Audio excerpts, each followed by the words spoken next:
نحمده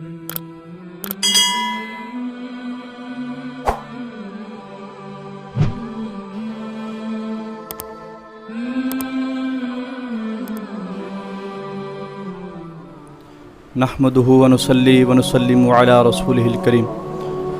اما بعد فاعوذ بالله من الشيطان اللعين الرجيم بسم الله الرحمن الرحيم قال رسول الله صلى الله عليه وبارك وسلم ادبوا اولادكم على ثلاثه خصال حب نبيكم وحب اهل بيته وقراءة القرآن او كما قال صلی اللہ علیہ وبارک وسلم۔ حضرات گرامی، اللہ تبارک و تعالیٰ کے محبوب دانہ غیوب احمد مجتبی حضرت محمد مصطفیٰ صلی اللہ علیہ وبارک وسلم نے ارشاد فرمایا کہ ادبوا اولادکم علی ثلاثۃ خصال، کہ اپنی اولادوں کو 3 چیزیں سکھاؤ۔ جب پوچھا گیا حضور 3 چیزیں کون سی سکھائیں، میرے محبوب نے ارشاد فرمایا حب نبیکم، پہلی چیز اپنی اولاد کو اپنے نبی مجھ محمد صلی اللہ علیہ وسلم کی محبت سکھاؤ۔ میرے محبوب نے ارشاد فرمایا کہ لوگو لا یؤمن احدکم حتی اکون احب الیہ من والدہ وولدہ والناس اجمعین، کہ لوگو تب تک کوئی شخص، کوئی انسان مومن ہو نہیں سکتا جب تک ماں اپنے مال، آل، اولاد سے بڑھ کر مجھ محمد مصطفیٰ صلی اللہ علیہ وسلم سے محبت نہ کرے۔ اور دوسری چیز جب پوچھی گئی تو میرے محبوب نے ارشاد فرمایا کہ حب اہل بیتہ،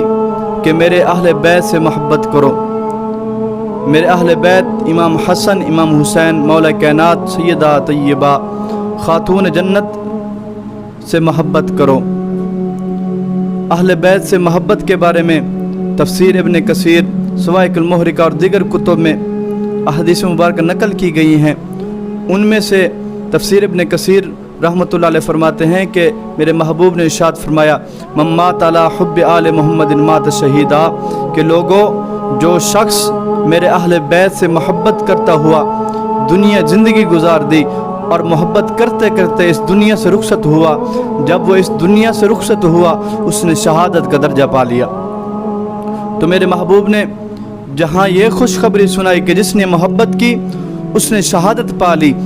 وہاں میرے محبوب نے ایک اور وعید سنائی۔ میرے محبوب نے ارشاد فرمایا من مات علی بغض آل محمد مات کافرا، کہ لوگوں سنو جو میرے اہل بیت سے بغض رکھ کر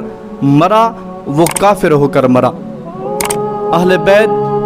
سے محبت مجھ محمد سے محبت ہے، جو مجھ سے محبت کرے گا وہ اللہ سے محبت کرے گا۔ اور تیسری چیز میرے محبوب نے ارشاد فرمائی کہ اے لوگوں اپنے اولاد کو قرآن کا قاری بناؤ،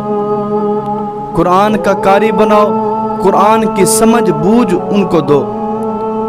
حضرات گرامی، قرآن پاک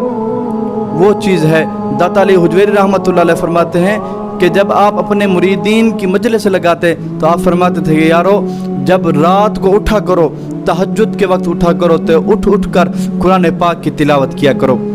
اور جب قرآن پاک کی تلاوت کیا کرو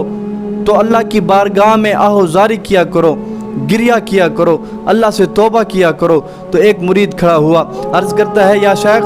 اگر کسی شخص کو رونا نہ آئے تو پھر کیا کرے؟ تو آپ نے ارشاد فرمایا اگر کسی شخص کو رونا نہیں آتا تو وہ کوشش کرے رونے کی۔ اس نے پھر عرض کی حضور اگر اس کو پھر بھی رونا نہ آئے؟ تو آپ نے ارشاد فرمایا تو پھر وہ اپنی قسمت پر روئے کہ اس کا دل اتنا سخت ہو گیا ہے کہ خشیت الہی داخل ہی نہیں ہو رہی۔ مولا کائنات ارشاد فرماتے ہیں قرآن کریم وہ چیز ہے، تفسیر روح البیان میں اس واقعے کو نقل کیا گیا۔ مولا کائنات ارشاد فرماتے ہیں ایک شخص ساری زندگی گناہوں میں گزار دی،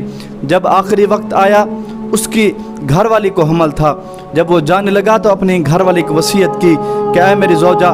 میری رفیق حیات، ساری زندگی میں نے گناہوں میں گزار دی ہے، تیرے پیٹ میں جو ہے اگر بچہ ہوا یا بچی ہوئی ایک میری بات مان لینا کہ اس کو قرآن کا قاری بنانا۔ جب وہ فوت ہو گیا اور بچہ پیدا ہوا، جب وہ چلنے پھرنے سمجھ اور بوجھ تھوڑی بہت رکھنے لگا تو اس کی ماں نے ہاتھ پکڑا، مدرسے میں جا کے بٹھا دیا۔ جب مدرسے میں بیٹھا تو استاد صاحب نے جب اس کو پڑھایا نا بسم اللہ الرحمن الرحیم، جب اس نے بسم اللہ الرحمن الرحیم پڑھا تو اللہ تبارک و تعالی نے جبریل کو حکم دیا، جبرائیل عرض کیجیے رب جلیل۔ رب نے ارشاد فرمایا جبرائیل جا فلاں جگہ پر ایک میرے گناہگار بدکار بندے کی قبر ہے، جا وہاں جا اس سے عذاب قبر دور فرما دے۔ جبرائیل عرض کرنے لگے یا الہ العالمین، اتنی سکت تو نہیں کہ میں آپ کی بارگاہ میں کوئی سوال کروں، مگر